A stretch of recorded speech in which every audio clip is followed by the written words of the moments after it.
Bonjour à tous, bienvenue et merci de nous rejoindre dans ce nouveau podcast. C'est notre série, vous le savez, consacrée à la construction et rénovation de maisons. Aujourd'hui, on va vous emmener dans un univers du grand nord, du grand froid, avec un concept qui inspire de plus en plus. C'est le hygge. Pour en parler, évidemment, David Lacroix, président de Berval. Bonjour à vous, Bonjour Isabelle. David. Et avec nous également Stéphanie Dubourg. Bonjour Stéphanie. Bonjour Isabelle, bonjour David. Vous êtes Bonjour Stéphanie. responsable prescription nationale chez Velux. Qu'est-ce que ça veut dire, ça? Alors, être responsable prescription nationale chez Velux ou chez un industriel, eh bien, c'est adresser les différentes parties prenantes du bâtiment pour les accompagner, sur une offre qui est plutôt adressée habitants, innover ensemble, être à l'écoute et donc porter un marché qui est celui de l'habitat de demain. Et dans l'habitat de demain, il y a cette notion de hygge. Alors, est-ce que je le prononce bien déjà? Oui, Hein, on essayait de se mettre d'accord tous. Oui. Bon, alors on dit hygge. Voilà, d'accord. pour bien. Et juste, on va y revenir, mais juste d'un mot pour qu'on sache à peu près, c'est quoi le hygge? En un mot, c'est intraduisible. Parce que D'accord, en mais fait, encore? oui, parce qu'en fait, il n'y a pas d'équivalent en français. C'est à la fois un sentiment de bien-être, une atmosphère chaleureuse et aussi un sentiment de bonheur. C'est les trois réunis.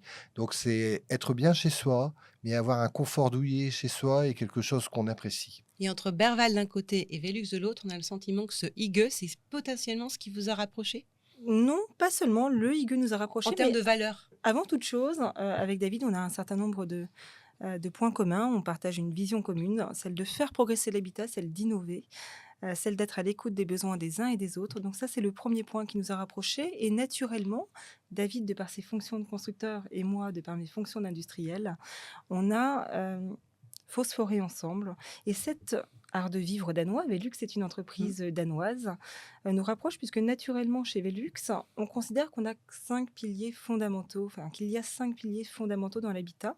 L'air et la lumière, bien sûr, mais également le confort thermique, le confort acoustique et la connexion à la nature. Et ces 5 piliers, viennent Mm. nourrir le hygge. Oui, il y a une chronologie à l'histoire. En fait, c'est un premier voyage que j'ai fait à Copenhague avec mon fils et j'ai découvert dans une revue de l'hôtel le concept de hygge que je ne Mm. connaissais pas. Et ensuite, Stéphanie m'a gentiment convié à un séminaire à Copenhague, siège de Velux, et on a vu un endroit extraordinaire qui s'appelle Living Places. Et Mmh. je laisserai Stéphanie en parler. Et est venue entre nous cette idée que le concept Living Places de Velux pouvait être dupliqué sous une forme française. Essayer de réfléchir à comment on mixe le hygge, comment on mixe l'ADN de Velux, la lumière et la ventilation, comment on mixe Living Places. Et de ça, on a débouché ensuite sur un modèle qu'on a créé ensemble. Et Living Places, je traduis, c'est lieu de vie ou comment est-ce qu'on pourrait le... Alors, Living Places, J'essaye définitivement de tout traduire, pardonnez-moi, mais c'est pour que ce soit je comprends. Living compréhensible. Places, en réalité, c'est un projet expérimental Velux. Donc, c'est un projet qui prend cœur au cœur de Copenhague. Mhm. Velux est une entreprise qui grandit par l'expérience. Donc, Velux a eu la volonté, pour mieux comprendre les besoins des habitants, donc de créer un quartier. Living Places. Ce D'accord. quartier est composé de 2 maisons qui sont totalement habitables et puis de maisons qui ont vocation à porter, je dirais, l'habitat durable.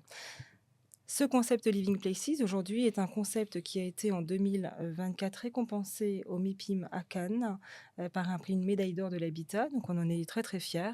Et on a envie de partager ce concept avec nos amis et partenaires constructeurs. Racontez-nous un peu ce partage de concept, David. Eh ben, en fait, on a réfléchi à ce que pourrait être l'expression concrète d'une maison nordique, d'une maison danoise, à la fois architecturalement aboutie, très séduisante, différente, à la fois inspirée des canons nordiques, Mm. avec une grande place, si on veut parler plus concrètement. C'est une maison ambitieuse d'à peu près 270 mètres carrés. On a un espace de vie de 110 mètres carrés, un salon de 85. C'est une maison en U, donc qui tourne autour de la pièce principale. La pièce Qui est le principale, salon? c'est la Ah, terrasse. la C'est la pièce terrasse. principale. En fait, la pièce Ouais. principale est extérieure, c'est la terrasse, parce que dans les pays nordiques, il y a un rapport à l'extérieur, à l'air frais, au froid, qui est une source de bien-être, en fait.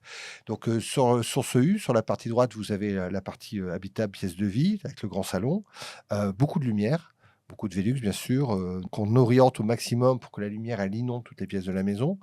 Le U est rejoint par un couloir central qui, comme dans les espaces nordiques, est latéral. Il n'est pas au milieu des chambres, mais il est latéral.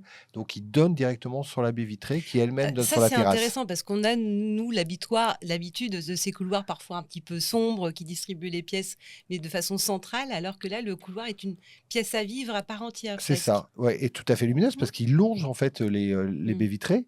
Et puis après, vous arrivez au deuxième partie du U, où là, où on a les espaces, je dirais plutôt de détente et de plaisir. Il y a le spa, la salle de sport. À l'extérieur, on avait prévu également un bar nordique. Et puis le sous-sol prévoit les emplacements pour les voitures. Et puis une salle de cinéma et une buanderie. Donc, on a à la fois dans l'architecture, dans la présence de lumière importante, dans la circulation des espaces, dans les pièces et leur destination, on a tout ce qui fait l'esprit nordique, d'être chez soi, d'être bien, d'avoir des pièces dédiées au plaisir, au repos, à la relaxation. Voilà. C'est passionnant ce concept de travail sur la lumière, hein, qui est un des principes Mmh. de Velux, justement, dans des pays qui cherchent la lumière.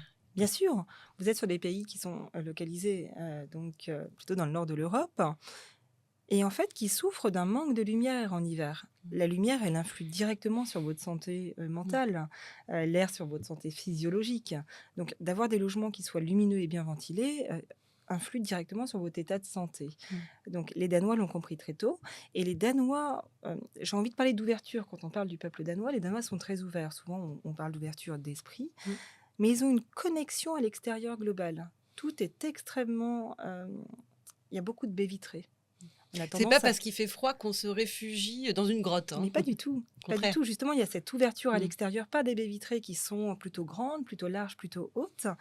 Euh, la notion de vis-à-vis n'est pas la même. Ces baies vitrées sont rarement équipées de rideaux, par exemple. Il y a vraiment cette connexion à la nature.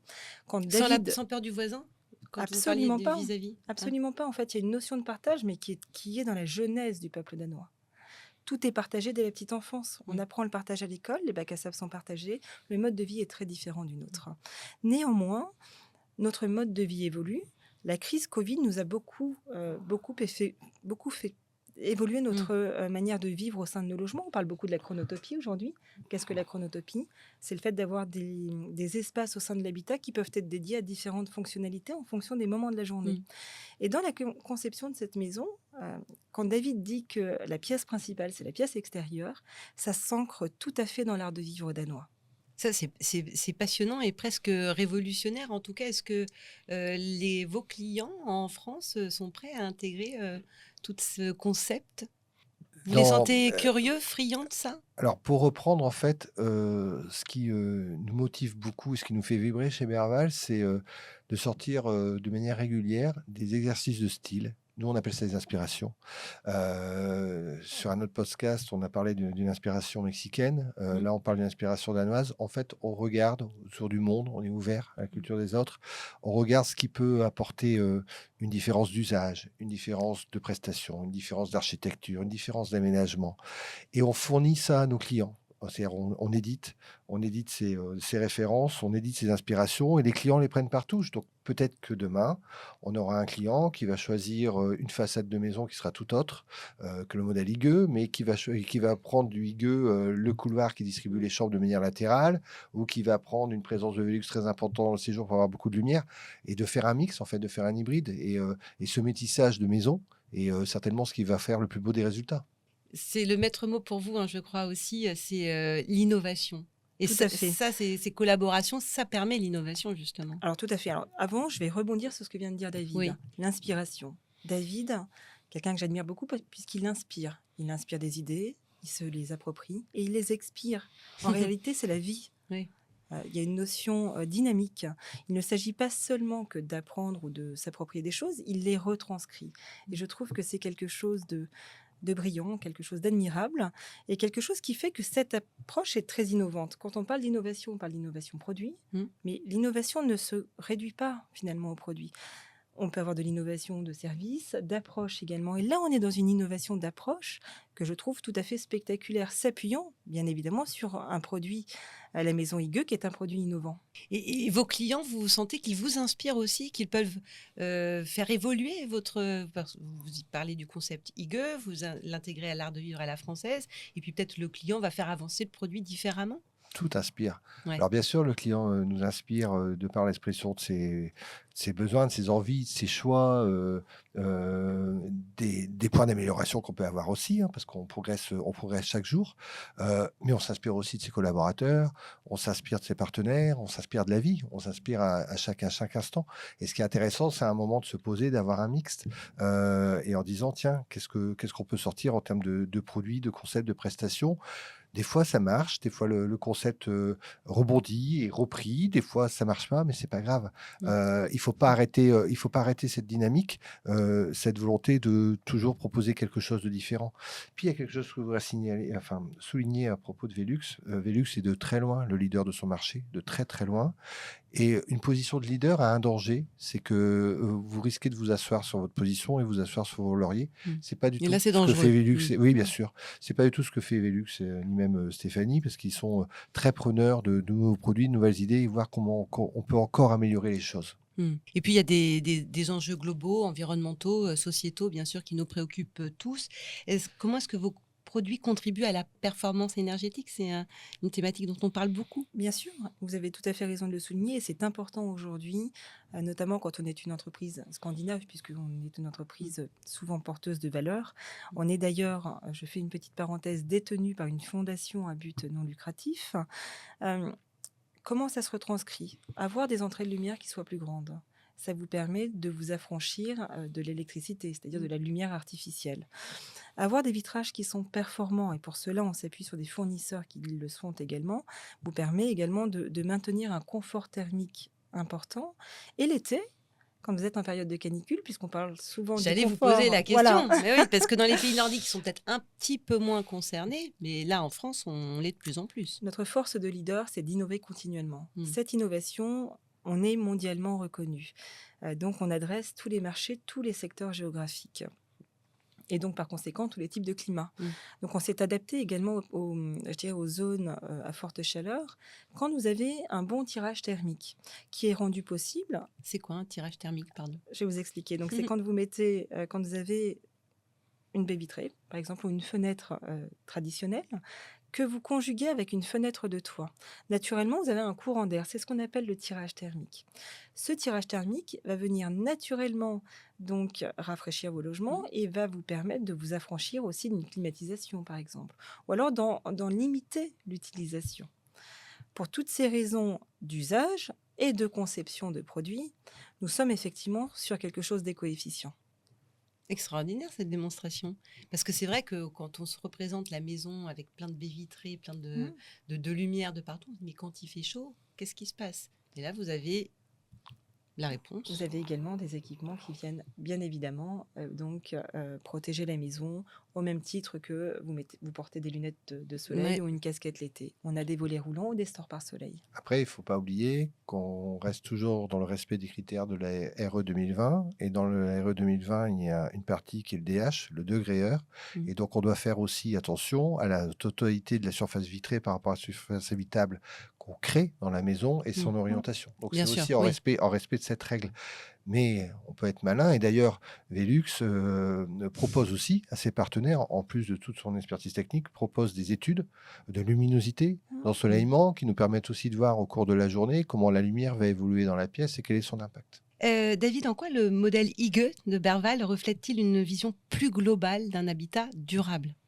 Il le reflète parce que je reviens sur les 5 bases que donnait tout à l'heure Stéphanie, sur alors le respect de l'environnement, la qualité de l'air, avoir un air sain, la qualité de l'eau, avoir une eau, c'est aussi sur ça qu'on marche chez Merval. La qualité de l'eau, c'est avoir une eau qui respecte la peau, une eau potable qui sort du robinet, qui est au maximum efficiente, le silence dans les pièces de nuit, la qualité du chauffage. Nous, on est sur du chauffage par le sol, et de façon à avoir un chauffage régulé, constant. Donc, cette qualité globale, cet équilibre qu'on a entre différentes fonctionnalités de la maison, entre différents aspects qui font votre bien-être chez vous, pour moi, c'est ce qui donne vraiment la durabilité d'appréciation du bien. On sent que ça va être durable aussi entre vous, là, non? Oui, oui, on a construit une relation forte, évidemment. On a un partenariat qui est solide. Cette vision commune et partagée, ces valeurs partagées renforcent bien évidemment notre partenariat. pour reprendre les propos de David, Stéphanie pour tout le à dernier l'heure, mot. pour reprendre les propos de Stéphanie tout à l'heure sur s'inspirer et expirer, je trouve que notre partenariat est d'un très joli souffle. Eh bien, voyez, merci beaucoup pour ce temps de respiration partagée et d'inspiration également. Merci beaucoup à tous les Merci deux Isabelle. Merci, et à très bientôt Merci pour un nouveau Dalida. podcast.